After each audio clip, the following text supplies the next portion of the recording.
The date, June 1st, 2014. The market's closed right now.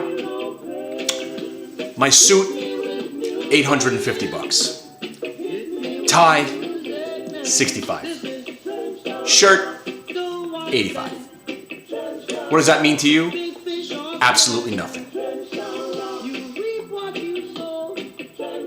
I'm here to talk about where we are and what you want to do with yourself to succeed in the stock market. I'm coming to you on a Sunday when the market's closed and we're all just taking that day of rest. And I thought it'd be a nice time to just come on the air and shoot the proverbial, what word is that? You know what I'm trying to say. We're going to shoot the BS right now. Because as we're talking right now, there have been plenty of people, as you read and watch the mass media, calling for a correction in this market. Now, if you've read my Stock Twits feed or my Twitter feed, I preferably use Stock Twits more often than not. I gave you over the last couple of weeks every possible reason I could think that the market could possibly go down. Hopefully you can hear me over the Bob Marley. By the way, that's going on my leg on Monday. That's my Rasta Steal Your Face. I'm 42 and yeah, I'm getting fully tatted at this age because I never got around to it. Sue me. Midlife crisis? Maybe. But one thing is, I'm just one step away from retiring from this game. And I'm going to get to the point that I want to make about retirement and whether or not you could take advice from somebody who's actually not involved in the stock market. But we're going to go back for a second. Let's jam out for a second. Oh yeah. All right, so let's get to the point. For the last many years now, since the bottom that I called by saying, if they think GE is going out of business, now is a good time to be buying stocks when GE was $6 or $7. Now I know I didn't hold my GE. My dad did, congratulations to him, from $6 or $7 to what it is now. But obviously, if you had to choose not to hold one stock from 2009, it wouldn't have been GE. We can go through the laundry list of stocks that have outperformed GE quite simply, even though that stock is now up 300%. If you want to look into something very intriguing, was General Growth Properties, GGP, who spun off Howard Hughes Corp. I think it was HHC, possibly one of the most undiscovered gems over the last 4 or 5 years. General Growth Properties on the verge of bankruptcy, emerged out of bankruptcy, spun off Howard Hughes Corp, and both stocks have been performing exceptionally well. But again, let's take a step back and talk about how wrong everybody has been about this market correcting. All the chartists, all the technicians, all the doomsdayers, especially the doomsdayers, they've been getting it wrong because they've been calling for a crash. A market that's gone up this much, this far, this quickly can only end in a monumental crash. Obviously, you point to all the reasons. I know all about them. But the most important thing is, as long as interest rates are not going up, whether they're artificially held down by the government, whether or not they are held down by some spiritual intervention, what does that matter to you? How do you factor in how the market gets to where it goes with how you're going to make money? If you bought a stock at 12 and it gets manipulated by the government and the powers that be, or if they brought it to $35, do you care how it got to $35? Why are we so concerned with why and how the stock market's going up? It is what it is. If you're a trader, normally you're trading on a daily basis, you certainly don't care. You're just looking to get in and get out and make some quick hits. And I love the first hour and a half of the market. It's not even about the stocks. These are prices with letters next to them, and we use our charts to predict where they might be 10 seconds, 2 minutes, 10 minutes, maybe an hour or two from where they started. We don't care about anything else except predicting what may happen in the next 2 or 3 minutes. Do we care about how it happened? So why would you care that the government is manipulating the stock market and how it might end badly? Because right now, I have to think, because this is personally speaking now, the bears that are left out there, and again, I'm a rah-rah cheerleader bull, but again, I don't even like the stock market. I'm a hippie bastard. I would love to, if the Grateful Dead was still on tour, I'd be hitting those shows still, listening to Bob Marley, just chilling out. And I know I used to work down on Wall Street. Do you realize that I used to trade in the morning and then go join the Occupy Wall Street protest and yell about what I just did? So I would make money in the morning and then go protest myself. Literally protesting against myself. I suck. I just made $300 in an hour. This is awful. Down with Wall Street. Because, hey, you know what? It was fun.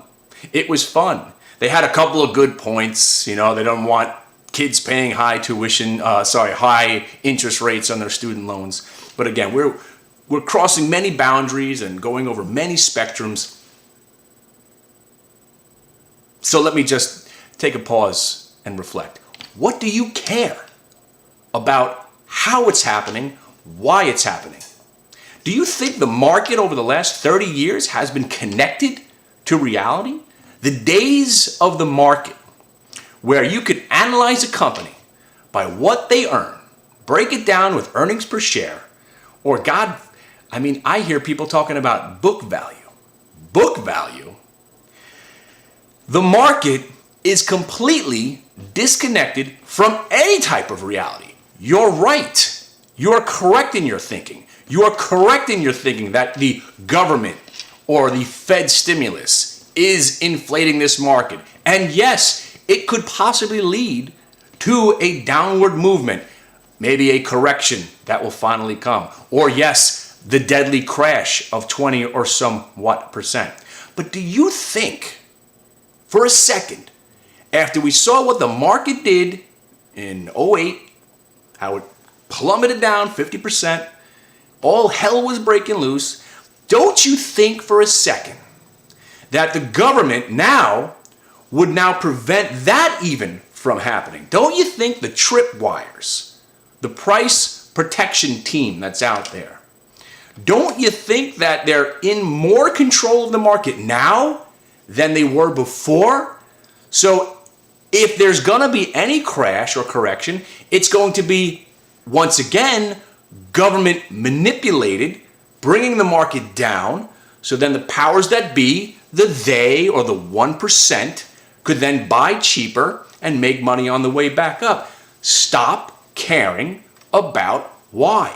It doesn't matter. Where's the money coming from? What about the deflation? What about stagflation, inflation? What about all these things? There's only one thing that's going to influence the stock market over the next 3 to 5 years. That is if JP Morgan, Citibank, Bank of America, and if whatever bank you're in, your local bank, your mom and pop bank down the street, if they call you and say, Mr. Jones, we've got some exciting news. Just because you've been a customer of ours for the last 5 or 6 years, and due to the fact that you've got no money returned on your cash in your cash account or your savings account or your checking account, we're going to raise interest rates up to 6.5% starting tomorrow on your checking account, savings account, and everything else. All your CDs are going to be up to about 10% for just keeping your money in a CD for 12 months to 18 months. You're going to get 10%.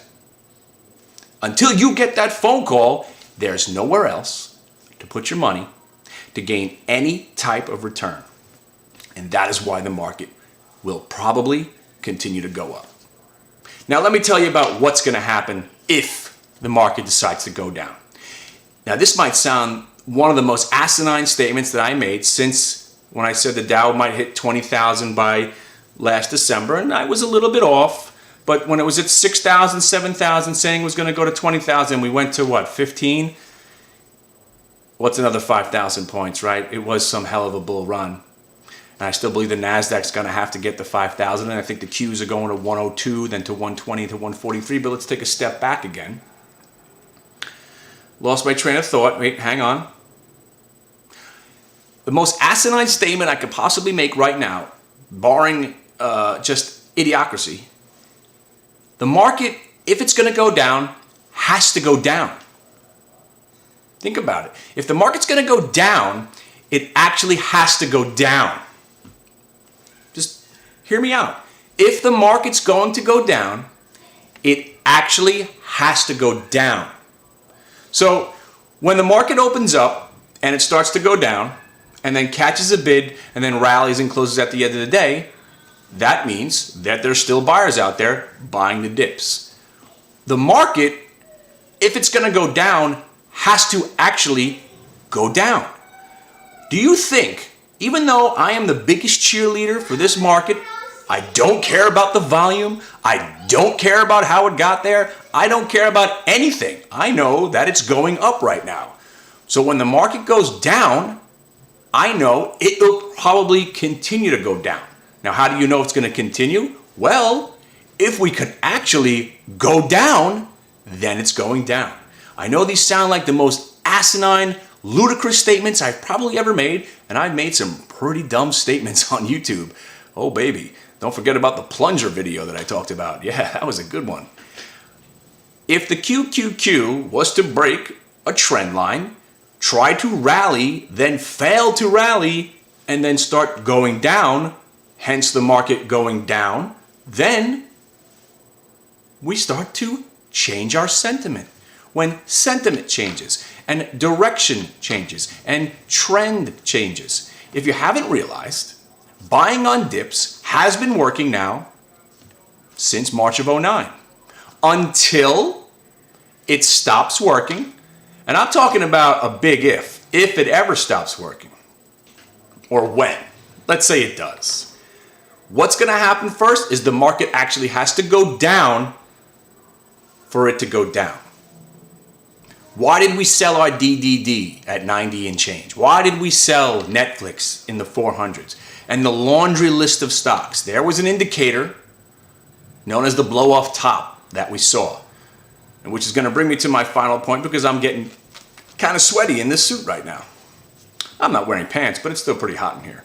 I am wearing pants. I put the whole suit on just for you guys. Anyway. The greatest call ever in my career, and I've had some doozies. Obviously the Tesla, when nobody liked it. The Baidu. Love the Apple. Obviously my Google call to 1,000 when the stock was languishing between 385 and 420 and couldn't get out of its own way. I said just give it 3 years, it'll be up to 1,000 minimum. Nothing can top what I did in the last 10 or 15 days. Obviously, we bought the QQQ at 87.50 and held it to 91.12. Now, we sold some on Friday. And of course, what happened? What happened? I sold it because I got stopped out of some at $91.12. If you look on the chart, you'll see why I sold it at 91.12. And we started going down. But the market actually has to go down for it to go down. And we didn't go down. We closed going up. Market was closing near the highs of the day. And the 2,800 shares of the QQQ that I sold out of, now I feel I'm probably going to have to buy them back because I don't want to be left out of the next leg up. Okay, but the greatest call I have ever made. Now, again, it's not monetarily. I never want you to, and I'm going to bring up this point. I never want you to be concerned about how much money I'm making. Let's leave it at this. I'm never trading again, ever. So nothing matters. I'm an advisor. I'm a soothsayer. I'm the prophet of profit. Because after what I did on Friday, I proved to a good handful of 30, 40 people that I might have magic powers. Now, I know I might be losing some of you right now. Oh, here he goes. Here he goes. He's going to say he's got magic powers. He's got some sort of crystal ball, some kind of system. He's going to start making noises and using bad language. No. But on the Apple chart, I predicted that when Apple breaks $574 and I believe 85 cents, you would have to buy Apple. Now, did I buy Apple? No, because I figured if I owned the Qs, I would participate in the rally which Apple would bring, breaking the 575. We did trade Apple on Friday because 10 days ago, I said if it breaks 575, 574 and change, Apple could rally, hold on to your hats, kids, to $644.17. I know. Ask me how I got it. I'll explain more on Monday if you come to the chat room. Why did I choose $644.17? But that's not even the point. I chose it. That was my sell. That was my sell area for Apple, where I got my guy out of the Apple who made about $28,000 trading the Apple. Congratulations to him and the few fellas who traded it on a smaller scale with some options. From $575 to $644.17. Do you realize the factors, the enormity of different circumstances that could come into play to predict a stock where it's going to be to the penny 7 days in advance? Because it wasn't right when it broke 575. When Apple broke 604 and change, I was like, here you go. Now that we're staying above 600, look for the stock to top out and close between 635, but the high of the day, I will say, should be around 644.17. Look on the chart. I predicted Apple's high print, I think it was 7 to 10 days prior to it happening. The chances of that have to be 1 in 100 million. Maybe more. That's, I think, predicting world peace. I think that's like predicting, lotto. So what did we do when Apple hit that price? You betcha. We bought some puts. We also bought some puts on the Qs, and we started selling some NQ futures short. Because why? Other than the government and the powers that be running the market, it is a Apple-induced rally over the last 2 to 3 weeks. So we figured, and again, market, you're figuring a lot of things, assuming, and of course hoping and praying. When Apple hit 644.17, we assumed that the NASDAQ might pull in a little bit. Therefore, started selling some NQ futures near the highs of the day, and of course putting some stops on some NQs just in case. Now, we didn't get a monumental pullback, but from that moment on, we made about 22 points. About 18, I think it was, off the top of my head, 37.32, and we covered some at 37.20 and 37.18 on the NQ futures.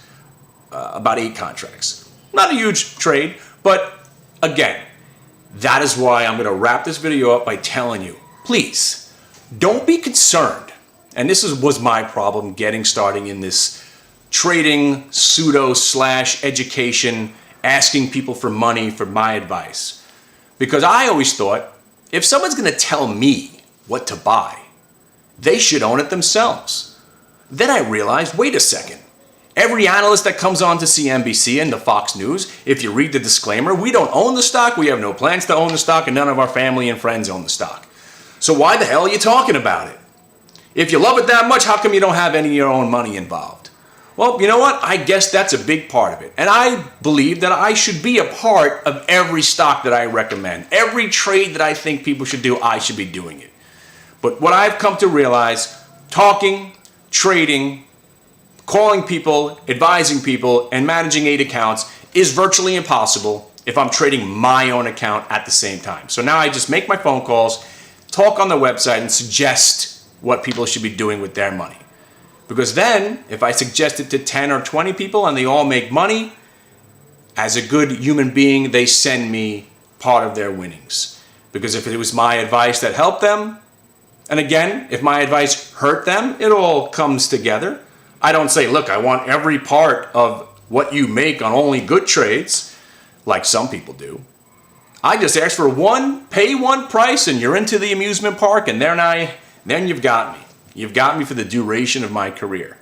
Now I'm thinking I could do this forever, because I've got the QQQ, I got my Alcoa, and I got my AIG right now. But the question remains, should you take advice from someone who has no vested interest in what you're doing? Sorry, no vested interest in the same stock that he's suggesting that you buy. Now, if you know anything about Wall Street, I would have to go and say, at this point, it seems to me 80% of people recommending stocks don't own them themselves. Kramer, for being one, obviously doesn't own every stock that he says buy on, because then he'd own every stock. Financial analysts, financial advisors, stockbrokers, none of these people own what they're in. So let's squash that argument right here. So for all the people that want to comment on the video, again, and I actually am amazed that the comments and those emails that I used to get have diminished to almost nothing. So again, I'm not directing this video to any person in particular. I'm just talking about that argument in general, because that argument doesn't make any sense anymore. So from now on, you could just assume that 95% of the trades that I suggest, I'm not in, because I literally cannot push the buttons, call my clients, got two big guys that I care about, push the buttons in my account, push the buttons in their account, and get the proper execution. But what I can do is talk while everybody out in cyberspace has their accounts open and they can act accordingly. So please, at this point, the chances of me doing a trade that I like are very, very, very small. But what does that mean to you? That means to you, you've got a better shot. You ever heard of the saying, do what I say, not what I do? Doesn't it seem like you could recommend a stock to a buddy, and if he buys and he makes money, he's like, wow, thanks for that tip, you must have done well, and you didn't even have it? You think you might see things clearer if your money's not involved. Maybe that's it. Maybe that's the idea the whole time. Or maybe I'm just a vessel for good. Maybe I truly am the savior, the prophet of profit, or the Jesus Christ of Wall Street. I know some of you guys really hate that name. But I'm going to wrap this up. Now, right now, I am having the time of my life, making my buddy a ton of money over the last couple of weeks. My father, sitting with those Qs for the last 3 weeks, killed it. The AIG, awesome. Some of our other ideas, and again, if I had to choose one other stock based on an idea, obviously, my favorite stock was KNDI. Candy, the electric car company, or the Tesla of China. Now, obviously, being a trader and a skeptic and a realist, I only appreciate what the stock is doing. I don't care that the story is phenomenal. I don't care government subsidies in China. I don't care that they had 2 monster quarters in a row. The stock is absolutely horrible. It's fallen 50% after 2 monster quarters. So what am I to think? I'm here to think this company is a scam. It's a flim-flam. It's a charlatan, whatever the word you want to use. And I don't want to be any part of it. Until, if the market's going to go down, it has to go down. If candy's going to go up, guess what? It actually has to go up. So instead of guessing, and it's been a great trade, don't get me wrong. Every time it hits 11, seems to bounce up to 12 and change. You could make a living with that trade. But if it breaks under 1085, this thing could go 9, 8, 5, 4, and 0. We've seen it before. But you know what? If candy's going to go up, it actually has to go up. So if it breaks a certain key level, what we have, and again, most of my key levels I reserve for the people in the room, you'll know when it's time to buy that stock again. All right, 25 minutes. Hope you stuck around for this. Have a great weekend. Game of Thrones is tonight. And come to the room. We've been having a ton of fun. 3 or 4 trades in the morning, and that's it. But again, remember, chances are I'm not going to be in those trades. But the main point is, if I could get you to make money, isn't that what it's all about? No matter what. Feel bad for me if you will. Wow, damn, I thought for sure you'd be in that CRM short or that CRE short or that DDD short like we had on Friday. When somebody was absolutely stunned, you talked about those 3 trades so adamantly, so enthusiastically. I thought for sure you were in those options that you suggested that made 200%. And I said, sadly I wasn't, but I'm glad you were, because that's what I do now. That's what I do now. All right?